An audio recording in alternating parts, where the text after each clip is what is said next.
foolish, loving, and hateful beings on earth, and we've come to have a significant effect, good or bad, on everything we touch. I'm Thane Maynard. Tune into the 90-Second Naturalist and find out how we're interacting with the natural world today. Listen every weekday afternoon during the KSJE Evening News at 5:30.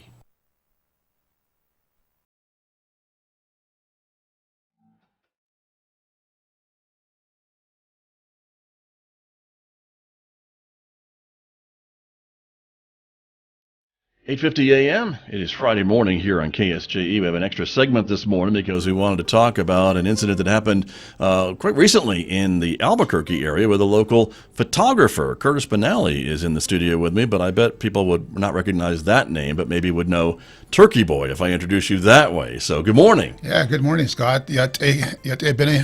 Thank you for coming in this morning. And let me just say, I think on behalf of a lot of folks in the communities, how sorry for what happened. You had pretty much all of your photography equipment stolen when you were working in Albuquerque. And I'll ask you to kind of fill in the blanks there in just a moment. But your job is a photographer. I think folks, anyone who's lived in the area for any number of years would recognize your work and recognize you, seeing you on the Connie Mack World Series, seeing you on the sidelines at football games and other sporting events at high schools around the area. And I know you go to Albuquerque to shoot some of the local teams when they're down there and Yes. things along that line. So that is a long and rambling way to introduce you to say, talk to me a little bit about what happened. This was late September, right? Yes, on the Saturday, 24th, 2022, a few weeks, 2 weeks ago, I was in the Albuquerque area shooting a wedding, and we had just gotten done with the wedding, the ceremonial chapel part, which was located on the UNM campus at Alumni Memorial Chapel,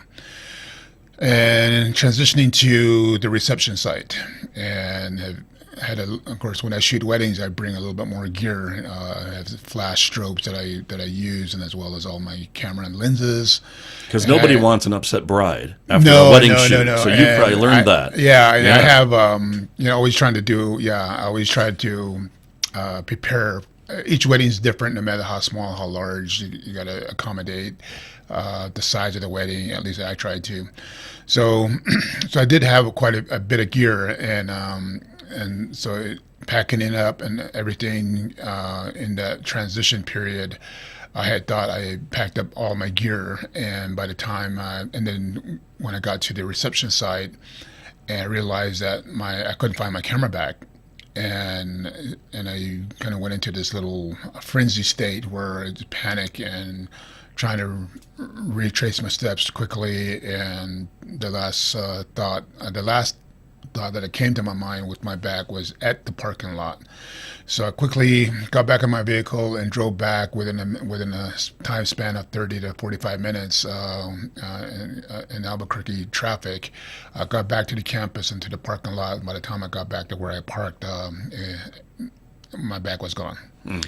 And just called the UNM campus PD, and they sent an officer out and did an incident report. So after filing the incident report, then I went back actually to the reception and still finished the wedding with the one camera and one lens that I had, and still finished shooting the reception portion of the wedding there. And that same night, I was going to initially stay in Albuquerque that night, but I was so distressed that I ended up just driving all the way back here to Farmington. Right. And come to find out, I guess, with the investigation, they did see some closed-circuit, camera footage, right? Yes. Surveillance camera footage of someone taking the bag you're talking about. Yeah, the following day, the officer that took my report emailed me and told me that they did discover, found that, I guess reviewing their surveillance camera footage, that they found a female individual that picked up my camera bag and drove off in her vehicle. The unfortunate part of this is that they couldn't make out the driver's license or the license plate number on the vehicle, so they can't track that vehicle. So, and that's the only update that they've given me. I've emailed them a couple of times, the officer, but he hasn't responded back to my emails about my questions. But today, after we get done here, I'm planning on traveling back to Albuquerque to do an in-person follow-up with the UNM PD. And I did also call the Albuquerque PD the following day on Sunday just to see if that's something I need to do. But they told me that I don't need to do a separate incident report with them because that UNMPD report will be in the database, they said. Gotcha. So today, I'm going to go back to the site and to the UNM Police Department. And then after that, any time that I have left in the day, I'm going to do some visits. There's a couple camera shops that I know of that are still in business. I'm going to drop off a list of all the stuff that I lost, and as well as even do some pawn shop visits. Right. And see how many I can do, because there's probably hundreds of pawn shops in Albuquerque area, so I don't think I can get to it in one day. Sure. And all this gear, and we've got pictures of the gear that you lost, right? You've got a Facebook post on your page that kind of talks a little bit about some of the stuff that you've lost. I want to kind of scroll through a little bit of these pictures here.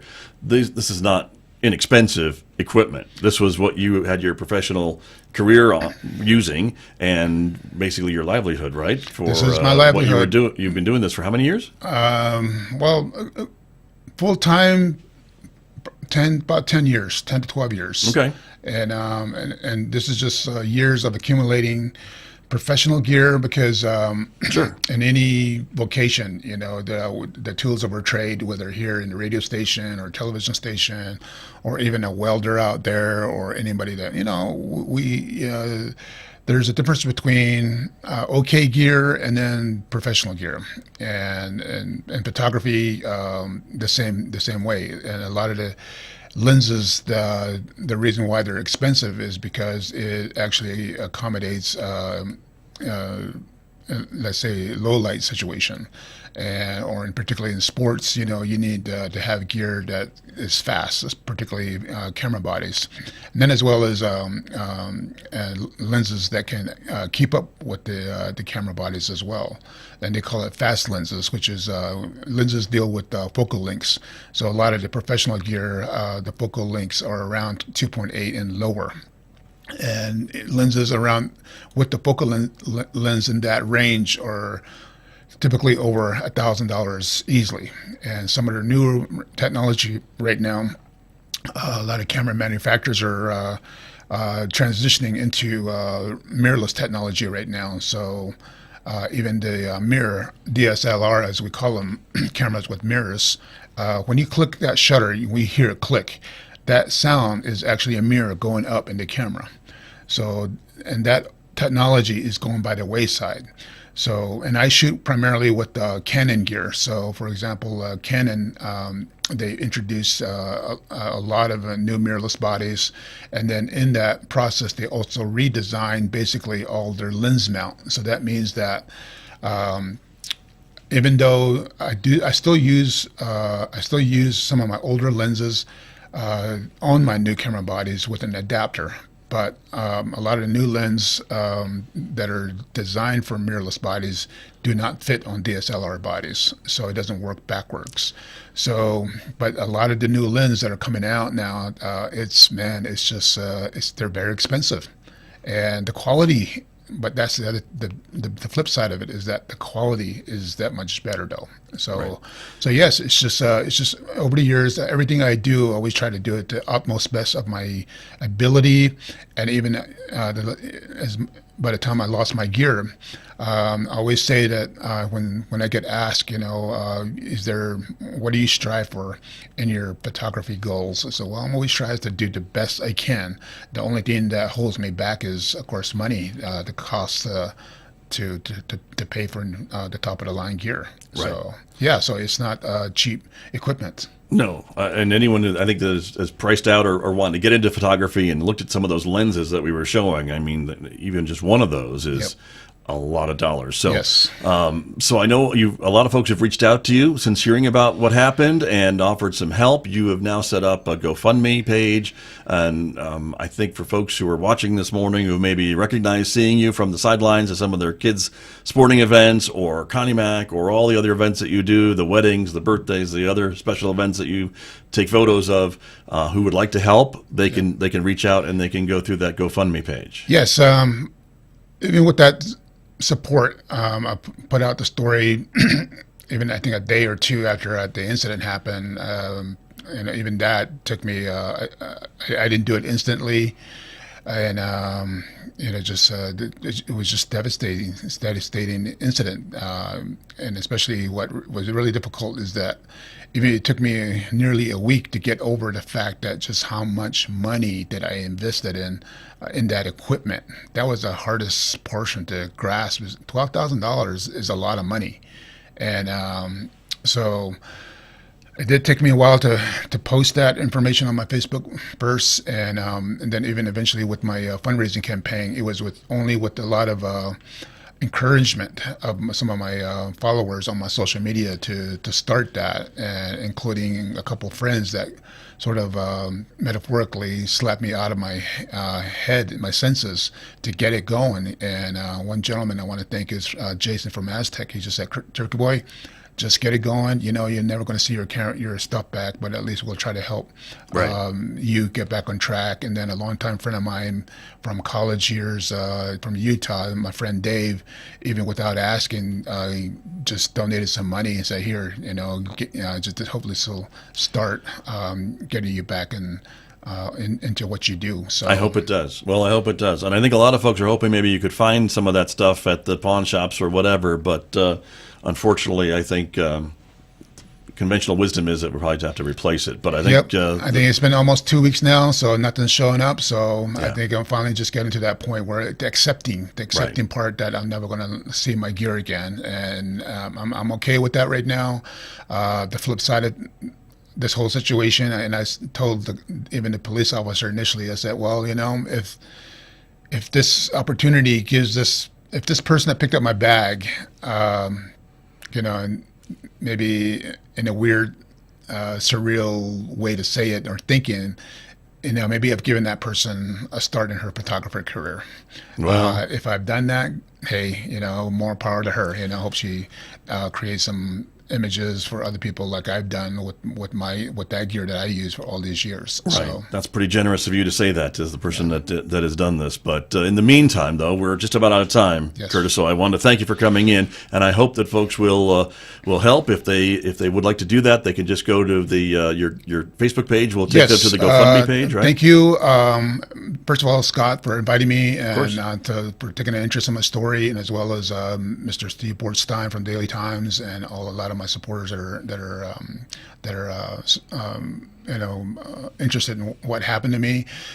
Those of you that are interested in I'm not forcing anybody to do it, but of course it's just your kindness, compassion, generosity. If you want to contribute to my GoFundMe page, you'll find that on my social media links at Turkeyboy Photography on Facebook, as well as Turkeyboy Photography on Instagram, and Turkeyboy Photo on Twitter. And otherwise, those of you that know me, you can always contact me. There's other ways too that you can donate, and some people have already donated other than social GoFundMe campaign, which is we have a lot of these banking apps, and PayPal, Zelle, and Cash App, and so forth, Venmo. So if any of you that are willing to want to contribute to my situation, you're more than welcome to do so. And I appreciate you for thinking of me and keeping me in your thoughts and prayers. Even if you can't afford to donate, I still need your prayers. So thank you, and thank you, Scott, for having me this morning. You're very welcome. That's Curtis Benally, otherwise known as Turkeyboy. We want to see you back on the sidelines of those football games in November, freezing your fingers off like the rest of us as we cheer on those teams. One last thought. A lot of times I get asked where my name comes from. So Turkeyboy, what's that? So the name it's my Navajo name. I was born on Thanksgiving Day years ago, and my great uncle, my grandmother's brother, and his wife helped deliver me, and they were traditional Navajo medicine holy men and women, and so they delivered me, and then evidently they gave me that name, Turkeyboy. So that name comes from there, and it's stuck. All these years. It's my name. There it is. Navajo, it's my name. There you are. Yes. All right. Well, glad to have you here. Good luck. We hope everything turns out for the best. Appreciate it. And we'll get an update. Hopefully, we want to see all that new equipment. Yes. All right. Thank you very much. Curtis Benally, Turkeyboy, my guest here on KSJE.